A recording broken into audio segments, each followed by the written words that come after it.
Γεια σας παιδιά! Σήμερα θα προσπαθήσουμε να βρούμε τι κρύβει η μάσκα του βίντεο. Ας ακούσουμε λοιπόν τι έχει να μας πει. Ακούμε με προσοχή και κρατάμε σημειώσεις.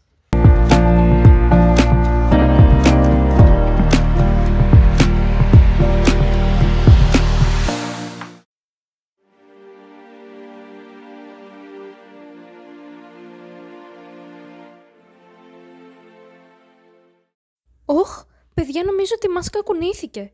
Ποιος μιλάει? Ποιανού είναι αυτή η μάσκα? Για ποιο θέμα μιλάει? Σήμερα θα ξεκινήσουμε το ταξίδι μας από την ύστερη εποχή του χαλκού και το Μυκηναϊκό πολιτισμό. Μια εποχή που σημάδεψε την πορεία του ελληνικού πολιτισμού. Ο Μυκηναϊκός πολιτισμός αναπτύχθηκε το 1600 με 1100 π.Χ. στην Ηπειρωτική Ελλάδα. Πού πιστεύετε ότι αναπτύχθηκε ο Μυκηναϊκός πολιτισμός? Σε ποιες πόλεις? Στη Θήβα? Στις Μυκήνες? Στη Θεσσαλονίκη ή στην Τύρινθα? Παιδιά, τι σκηνές πιστεύετε ότι απεικόνιζαν οι Μυκηναίοι στην τέχνη τους?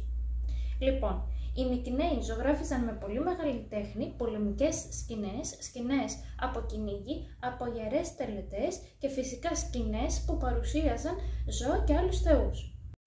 Τι αντικείμενα κατασκεύαζαν οι Μυκηναίοι? Κατασκεύαζαν πολλών ειδών αγγεία, χάλκινα σκεύη, πανοπλίες, στολισμένες με λαβές και μικρότερα μαχαίρια, στολισμένα με χρυσά λουλούδια, πουλιά και σκηνές κυνηγιού. Χρησιμοποιούσαν τα έντονα πρωτογενή χρώματα, κόκκινο, μπλε, κίτρινο, και αυτά κυριαρχούσαν στα μοτίβα τους. Ο κρόκος, σαφράν, χρησιμοποιήθηκε για το κίτρινο, ενώ θαλάσσια όστρακα έδιναν ένα πλούσιο μόβ χρώμα. Πώς διακοσμούσαν τα όπλα?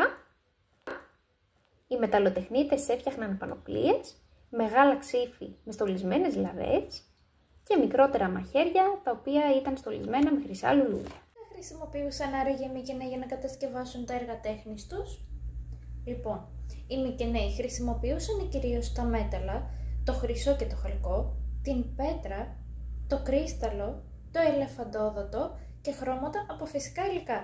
Το ταξίδι της γνώσης δεν σταματά ποτέ.